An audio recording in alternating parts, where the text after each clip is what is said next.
আচ্ছা, তোমার কাছে আজকে প্রশ্ন হচ্ছে যে ম্যাক্সিমাম ছেলেরা এরকমটা কেন করে যে বাসায় বউ আছে, সুন্দরী বউ আছে, এরকমটাও দেখেছি আমি, তারপরেও বাইরে সুন্দরী মেয়ে দেখলে ভালো লাগে।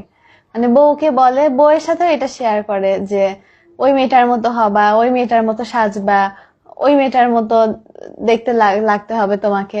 মানে এরকমটা কেন হয়? বাড়িতে বউ থাকতেও মানে সুন্দরী মেয়েদের প্রতি আকর্ষণ কেন থাকবে?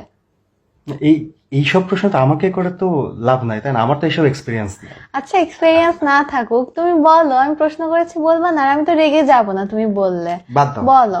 আরে বলো বলো, সমস্যা নেই।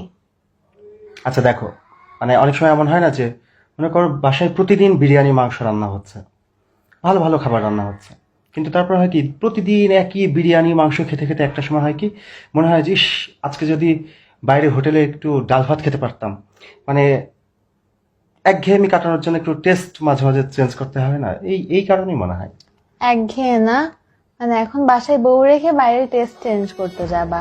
সুন্দরী মেয়েদের প্রতি এত আকর্ষণ তোমার, আর তোমার নাকি এক্সপেরিয়েন্স নাই। তুমি কিন্তু তুমি কিন্তু পার্সোনাল নিচ্ছ এবং তুমি বলেছো যে রাখবা না। তখন আমার রাগ হচ্ছিল না, এখন আমার রাগ হচ্ছে কি?